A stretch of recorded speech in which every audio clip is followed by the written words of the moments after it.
वालेकुम दोस्तों, आज हम कक्षा 10 का मॉडल पेपर का आखिरी भाग करने को जा रहे हैं। इसमें सवाल नंबर 19 देखिए, मंदजा झेल अशार का मतलब लिखिए और शायर का हवाला भी दीजिए। जिसमें पहला जो शेर है, हस्ती अपनी हबाब किसी है, ये नुमाइश शराब किसी है। देखिए इसकी तशरीह इस तरह से करनी है। यह शेर मीर तकी मीर की गज़ल से लिया गया है। इसमें मीर तकी मीर ने दुनिया की बेसवाती का नक्शा पेश किया है। वो फरमाते हैं कि इंसान की ज़िंदगी फ़ानी है, जिस तरह पानी का बुलबुला बनता है और बिगड़ता रहता है, ठीक उसी तरह इंसान की ज़िंदगी भी एक खूबसूरत धोखा है जो न जाने किस मोड़ पर ख़त्म हो जाए। तो इस तरह से आपको इसका शायर का हवाला देते हुए आपको इसकी तशरीह करनी है, ठीक है।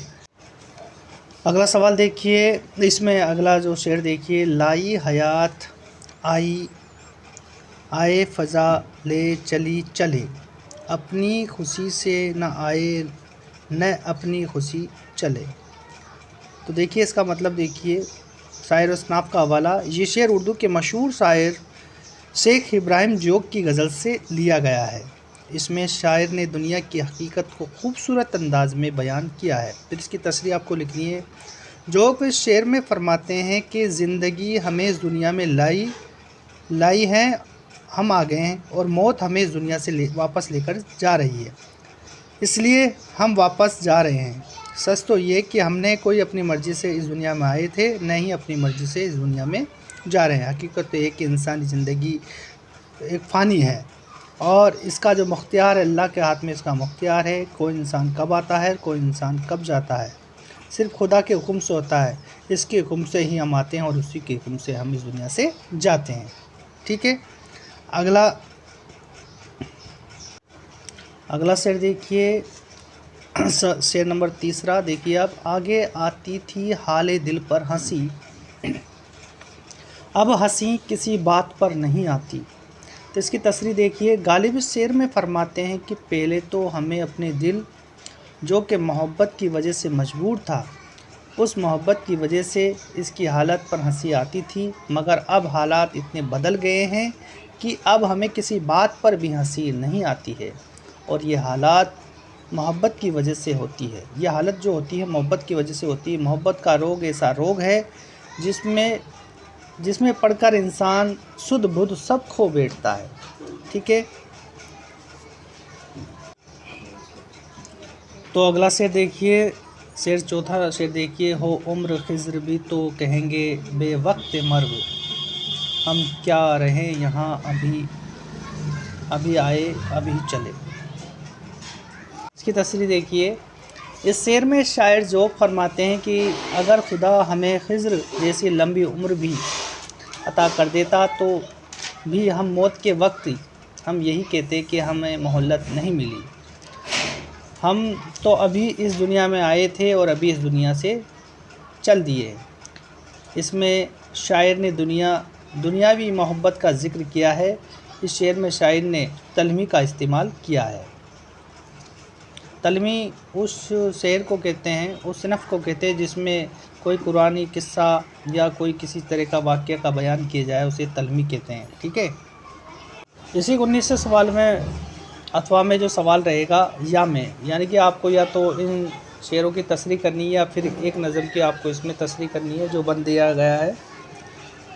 तो इसमें देखिए, है दुनिया जिसका नाम मियाँ, ये और तरह की बस्ती है, जो महंगों को तो महंगी है और सस्तों को ये सस्ती है।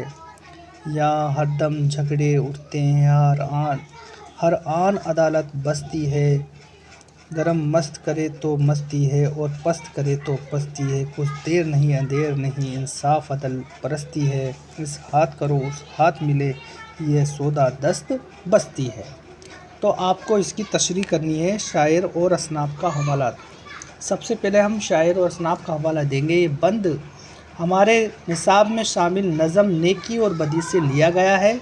इसके शायर नज़ीर अकबर आबादी है। इस नज़म में शायर ने ये बताया कि इंसान इस दुनिया में जैसा करता है वैसा ही भरता है। फिर इसकी तशरीह आपको लिखनी है। ये बंद नज़म की नेकी और बदी से लिया गया है, जिसके शायर नज़ीर अकबर आबादी है। اس بند میں شاعر فرماتے ہیں کہ یہ دنیا بڑی عجیب اور غریب بستی ہے، یہ مہنگوں کے لیے تو مہنگی اور سستوں کے لیے سستی ہے، یہاں قدم قدم پر لڑائی اور جھگڑے ہوتے رہتے ہیں، اور آن اور انصاف عدالتوں میں ہوتا ہے، اور اگر کوئی دنیا کے ان گورکھ دھندوں سے دور رہتے ہیں تو یہ دنیا سے مستی دیتی ہے۔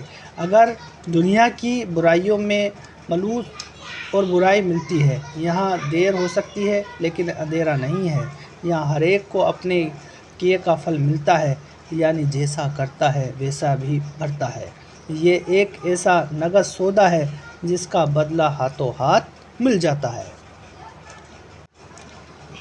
20واں سوال، اگلا سوال دیکھیے 20واں سوال، نظم حمد کا خلاصہ تحریر کیجیے۔ ٹھیک ہے، نظم کا خلاصہ آپ کو لکھنا ہے، اس میں مولانا اسماعیل میٹھی کے بارے میں آپ کو لکھنا ہے، پھر اس میں جو آپ کے کتاب میں جو حمد نظم دے رکھی ہے اس کا خلاصہ آپ کو لکھنا ہے۔ اس میں مولانا اسماعیل میٹھی کا شمار اردو کے صفحے اول کے شاعروں میں ہوتا ہے، زبان و بیان کے معاملے میں ان کا کلام اپنی مثال آپ ہے، انداز بیان بھی لاجواب ہے۔ حمد اور اشعار یہ نظم ہے جس میں خدا تعالیٰ کی حمد و ثنا کی تعریف بیان کی جائے، یعنی کہ حمد وہ نظم ہوتی جس میں اللہ تعالیٰ کی تعریف بیان کی جائے، نعت وہ نظم ہوتی جس میں حضرت محمد مصطفیٰ صلی اللہ علیہ وسلم کی تعریف بیان کی جائے، وہ نعت کہلاتی ہے، اور اس کی نعمتوں اور احسانات کا شکر اس نظم میں ادا کیا ہے۔ مولانا اسماعیل میٹھی اسے حمد کی باری میں تعالیٰ کی تعریف بڑے اور ادب کے ساتھ اور پور اثر انداز میں بیان کرتے ہیں۔ اس حمد میں شاعر کہتا ہے کہ میں اس خدا کی حمد و ثنا تعریف بیان کرتا ہوں جس نے یہ زمین اور آسمان بنائے، اس کی بدولت مٹی سے خوبصورت پھل پھول پیدا کیے اور انہیں ہری پوشاک پہنا کر انہیں تازگی عطا کی ہے۔ یہ خدا ہی کی ہی ذرہ نوازی ہے کہ اس نے ہمیں سورج کے ذریعے گرمی بھی دی ہے، روشنی بھی ہمیں عطا کی ہے۔ اس کی مہربانی یہ ہے کہ یہ جھرنے بہتے نظر آتے ہیں، ان کی روانی ہے۔ خدا تعالیٰ نے طرح طرح کے پرندے بنائے ہیں اور جو ہر وقت اس کی عظمتوں کے نغمے گنگناتے رہتے ہیں، یعنی حمد و ثنا میں مشغول رہتے ہیں، یعنی کہ ساری تعریفیں اور ساری بڑائیاں صرف اللہ کے لیے ہے۔ اے خدا تیری رحمت کا میں کہاں تک شکر ادا کروں، کیونکہ تو نے ہمیں بے شمار نعمتوں سے نوازا ہے۔ ہمیں چاہیے کہ ہم خدا کی دی گئی نعمتوں کی قدر کریں۔ حمد کے آخری شعر میں شاعر فرماتا ہے کہ اے خدا، کائنات کی ہر چیز میں تیری کاریگری جلوہ گر ہے۔ اے خدا، تو نے یہ دنیا روپی کارخانہ فضول اور بیکار نہیں بنایا، بلکہ ایک مقصد کے تحت اس دنیا کا وجود قائم کیا ہے۔ اس کا مرکزی خیال یہ کہ اسے حمد میں شاعر نے خدا تعالیٰ کی عطا کی گئی نعمتوں کا بڑی خوبصورت انداز میں اس کا شکر ادا کیا ہے، اور ساتھ ہی یہ بھی بتایا کہ خدا نے یہ دنیا بے مقصد نہیں بنائی ہے، بلکہ کسی مقصد کے تحت اس دنیا کو قائم کیا ہے۔ اس لیے ہمیں چاہیے کہ ہمیں خدا کی عطا کی گئی نعمتوں کا شکر ادا کرنا چاہیے۔ ٹھیک ہے، اسی میں اگلی نظم آپ کو نظم نیکی اور بدی کا خلاصہ بھی آپ کو یاد کرنا ہے۔ اسی میں آپ میں نظم قدم بڑھاؤ دوستوں کا خلاصہ بھی آپ کو یاد کرنا ہے، یعنی کہ آپ کو یہ 3 نظم جو ماڈل پیپر میں دے رہی ہے، تینوں نظموں کو آپ کو خلاصہ آپ کو یاد کرنا ہے۔ ایک نظم کا خلاصہ میں نے آپ کو سمجھا دیا، 2 کو آپ کو اس میں سے آپ کی درسی کتاب ہے اس میں سے آپ کو یاد کرنا ہے۔ ٹھیک ہے، تو آپ کو یہ تینوں خلاصے یاد کرنے ہیں، اور انشاءاللہ اس میں سے ایک خلاصہ آپ کو ماڈل پیپر کے اندر مل جائے گا۔ اب اسی کے اندر سوال نمبر 21 جو حصہ دال کے اندر آتا ہے، دیکھیے، نظم کی تعریف لکھیے۔ سوال نمبر 21 ہے نظم کی تعریف، تو آپ کو اس میں سوال نمبر 21 حصہ دال، اور اس میں آپ کو نظم کی تعریف لکھیے، یہ نظم کی تعریف اس میں لکھنا ہے۔ تو نظم کی تعریف میں آپ کو نظم کے لغوی معنی ہوتا ہے لڑی میں موتی پرونا۔ ٹھیک ہے، ادبی اصطلاح میں کلام اور موضوع کو نظم کہا جاتا ہے۔ ادب کی تمام شاعری اصناف مثلاً غزل، قصیدہ، مرثیہ، مثنوی، رباعی، مسدس، مقمص، خطاب وغیرہ نظم کے زمرے میں آتی ہے۔ تو نظم کے جو اقسام ہیں، نظم کی قسمیں دیکھیے، سب سے پہلے پابند نظم، دوسری نظم ہے آزاد نظم، اور تیسری ہوتی ہے نثری نظم۔ نظم کے بندوں کی تعداد کے آدھار پر نظم کے कई नाम रखे गए हैं जिसमें मुसल्लत, मुखम्मस, मुसद्दस, मुयस्सर। तो नज़म मुसल्लत नज़म का हर बंद 3 मिसरों का होता है। मुखम्मस नज़म का हर बंद 5 मिसरों का होता है। मुसद्दस नज़म का हर बंद 6 मिसरों का होता है। मुयस्सर नज़म का हर बंद 7 मिसरों का होता है। तो आपको इस तरह से नज़म की तारीफ़ और उसकी बयान करनी है, ठीक है। इसी अगला आपको मर्शिया की तारीफ़ लिखनी है। मर्शिया अगली इसी में देखिए, आपको इसी के अंदर या के अंदर मर्शिया की मुख्तसर तारीफ़ आपको लिखनी है। तो मर्शिया उस नज़म को कहते हैं जो किसी मरने पर लिखी जाए, जो किसी के मरने पर लिखी जाए और इसमें मरने वाले की वस्फ़ और उसकी खूबियाँ, उसकी तारीफ़ बयान की जाए। उर्दू में आम तौर पर मर्शिया उस नज़म को कहा जाता है जिसमें करबला के अंदाज़ व नाक वाक़यात बयान की जाए और हज़रत इमाम हुसैन और उनके साथियों की शहादत का मातम किया जाता है। मर्शिया की कोई एक फ़ॉर्म मुकर्रर नहीं है। 14 तो आपको इसकी तारीफ़ इसको आपको लिखना है, ठीक है।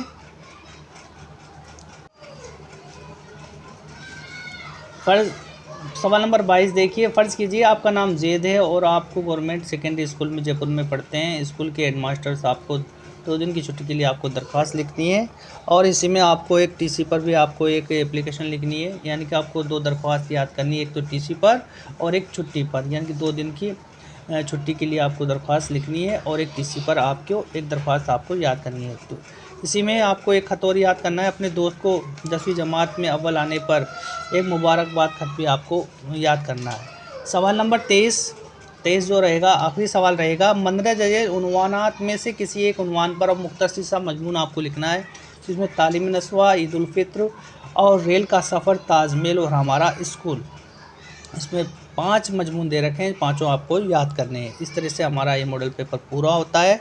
इंशाल्लाह आपको ये मॉडल पेपर बहुत पसंद आएगा और इंशाल्लाह आपने जितना यकीन कराया, आपके यकीन के पर हम खरा उतरने की कोशिश करेंगे और इंशाल्लाह आपको ज़्यादा से ज़्यादा नंबर दिलाने में ये मॉडल पेपर बहुत अच्छी तरह कामयाब होगा। अस्सलाम वालेकुम।